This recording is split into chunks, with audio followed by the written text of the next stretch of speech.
Notice how we are serving first in this set, which means that the other team will serve first in the next set.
Here's a recreation of the lineup sheet we submitted for this match. We of course have our team name on the left. We only have one libero, number 3, so we write her number down and cross off the other box. The other 6 numbers are the starting positions of our players on the court. The most important number is number 12, our setter. In set 1 on the left, we served first, so we place our setter in the bottom right position so that she can serve first. This rotation is called serve 1. However, in set 2, the other team serves first, so we strategically placed our setter in the front right position. That way, when we get the point, our setter will immediately rotate into the back row. This is an extremely common tactic because it maximizes the number of rotations that the opposite hitter, number 10 and number 7, is in the front row.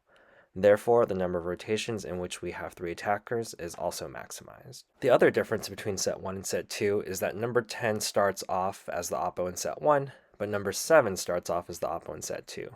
We strategically have number 10 only play in the front row and sub her out for number 7 when that spot moves into the back row. Number 10 is a stronger hitter and blocker, while number 7 is a stronger passer. Sharing the position also allows both players to have time to rest, as tournaments are really long days that start early and end late.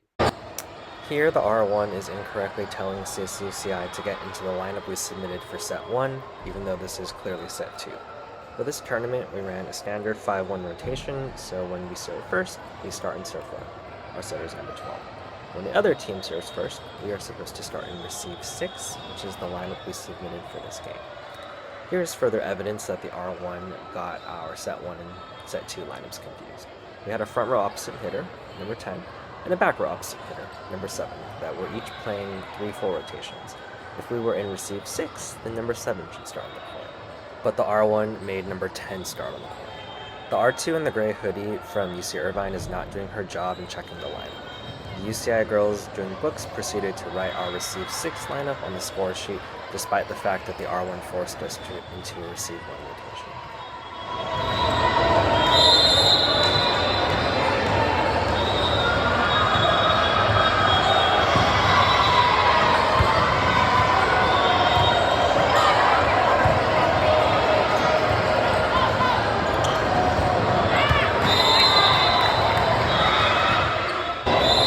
You can see me coming back from the bathroom in this clip. I have no idea what is going on with rotations up to this point.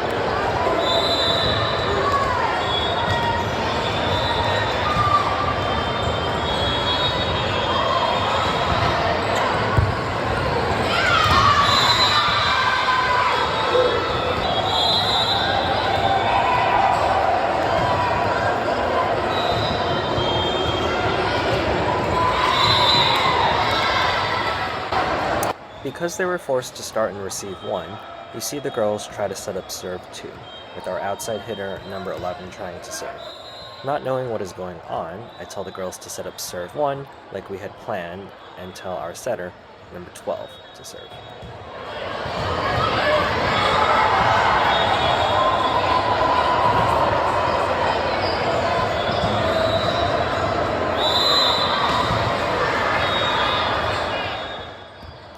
Even though it's typically the R2's job to look for teams being out of rotation, the R1 calls us out of rotation even though we are accurately following the lineup we submitted, and the UC Irvine girls agree with us.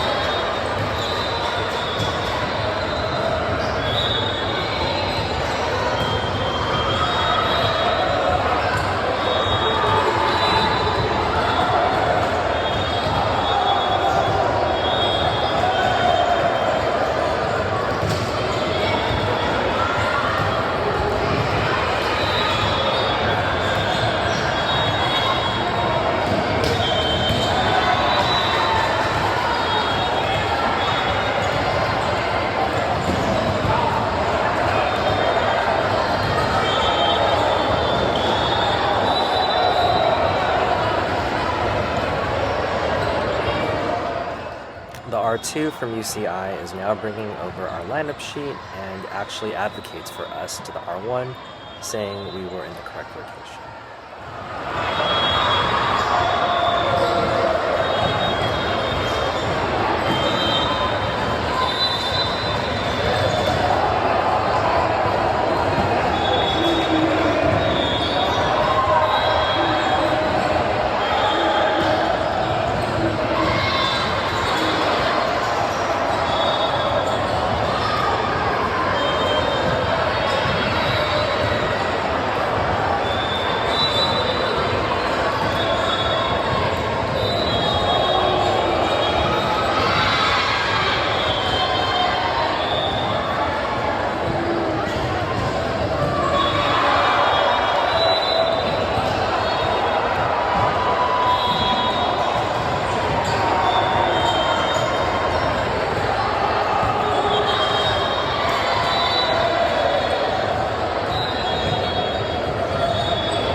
You can see the R1 give a thumbs up here, so we're hopeful that any miscommunications or misunderstandings have been resolved at this point.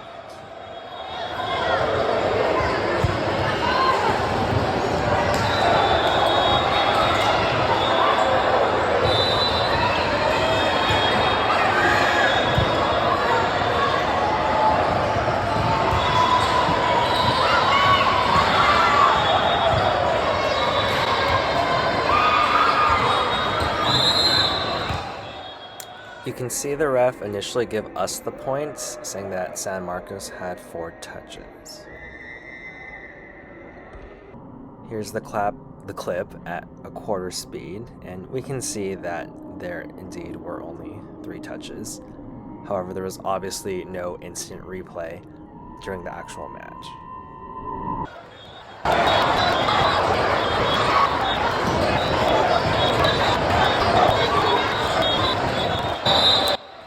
What do you know? San Marcos gets the benefit of the doubt, and they even get a redo, so we don't get the point.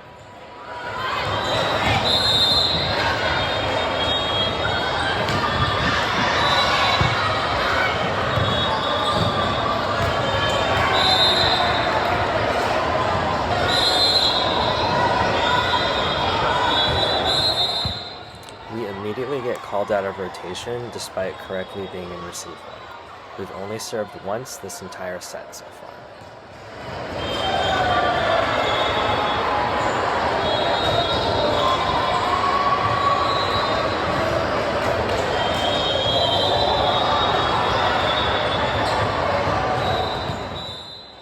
We end up wasting so much time trying to figure out what is going on that I call a timeout.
At the end of the timeout, the girls set up receive 2 to try to appease the R1.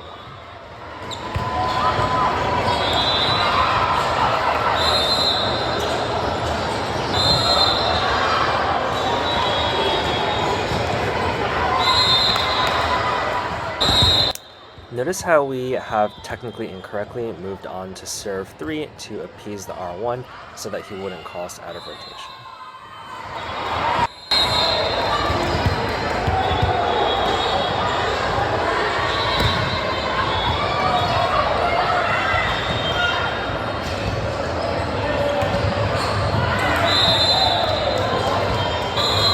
We have now technically incorrectly moved on to receive 3 to appease the R1.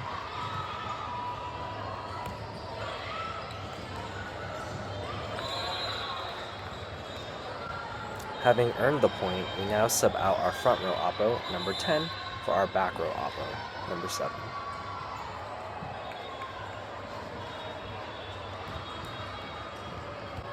We are now, technically incorrectly, in serve 4 to appease the R1. We are immediately called out of rotation by the R1 despite being in the rotation he asked us to be in.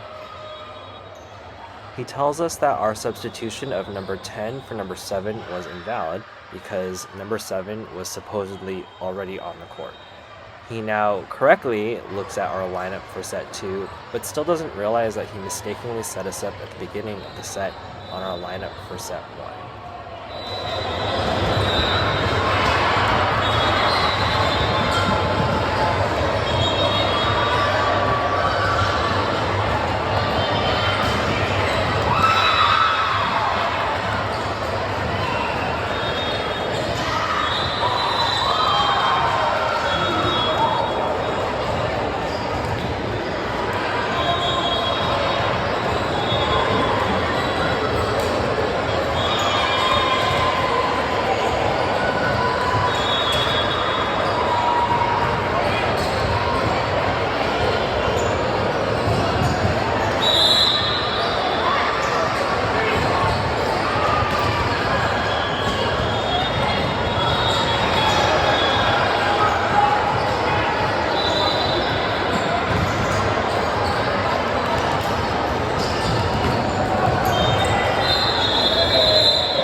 Having lost the point, we set up receive 4 and are thankfully not called out of rotation.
Having earned the point, we set up serve 5.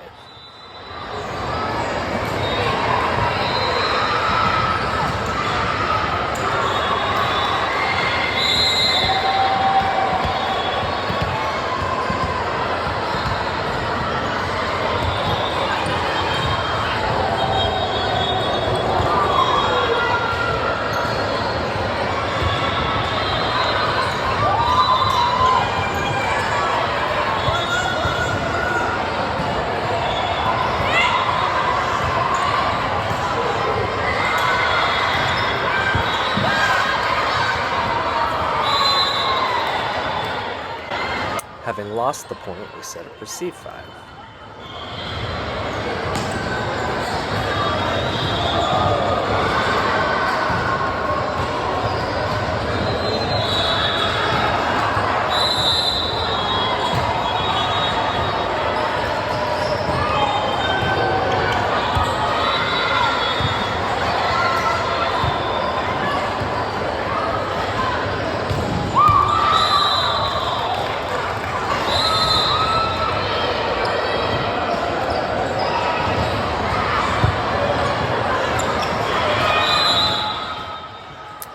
earned the point, we begin setting up serve 6 by switching out our libero number 3 for our other middle blocker number 6. However, you can see the UCI R2 and the gray hoodie look really confused because the bookkeeper is correctly telling her that we should be in serve 5.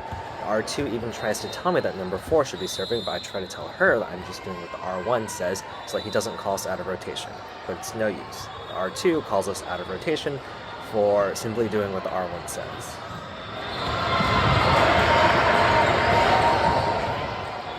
I confirm with the R2 that we should pretend as if number 4 had just served, which means that we should be setting up receive 5. This back rotation requires us to switch our middle blocker at number 6 back for our libero.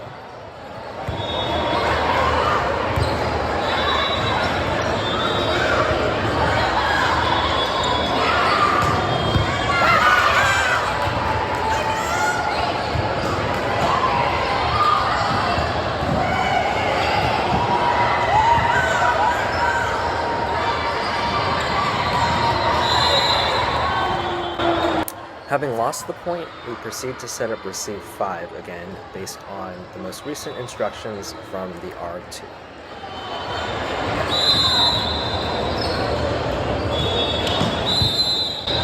The R1 once again calls us out of rotation for doing what the R2 says. We can't even play the game. If we correctly follow the lineup sheet we submitted for set 2, i.e. do what the R2 wants, we'll get called out of rotation by the R1. If we incorrectly follow the lineup sheet we submitted for set 1, i.e. do what the R1 wants, we'll get called out of rotation by the R2.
The girls ask me for direction on what rotation to be in, but I'm so speechless that I can't even give them an answer. They eventually set up a random rotation that kind of looks like receive 3, but the outside hitter 1, number 11, and outside hitter 2, number 4, are mixed up. Having earned the point, we tried to follow the most recent guidance given to us by the R1, which is to incorrectly set up serve 6. This involves switching out our libero, number 3, for our other middle blocker, number 9. Luckily, miraculously, we don't get called out of rotation for the rest of the game, despite technically being back rotated by 1, but the damage has been done.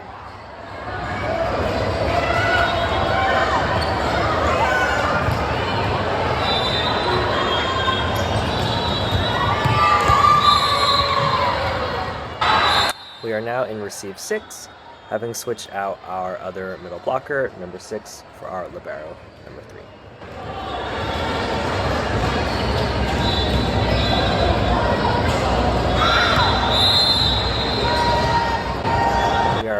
now moving on to serve 1, which involves subbing out our back row oppo, number 7, for our front row oppo, number 10.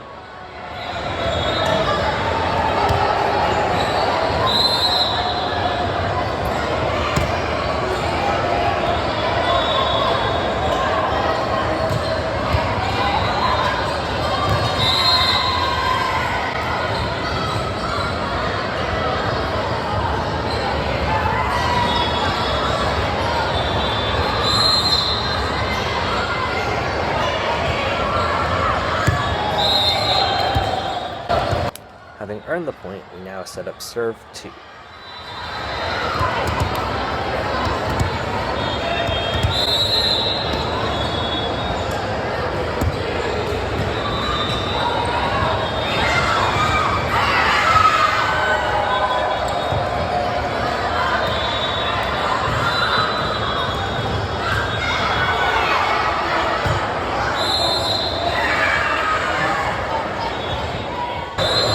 Having lost the point, we set up receive 2.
You can see the R1 walk over to me and shake my hand. I'm just barely off screen, but he is talking with me for the next few minutes. I try to explain to him that the UCI work team was technically correct the entire game, and that he incorrectly told us to start and receive 1 at the start of the game. The R1 is too proud to admit that he could have possibly made a mistake. He patronizingly tells me that we don't know our rotations and that he was just trying to help us. He proceeds to refer to multiple of my players by number and gets all of their positions wrong. I know we're not the strongest or tallest team in the world, but we made the first set competitive and we were robbed of even the chance to make the second set even more competitive.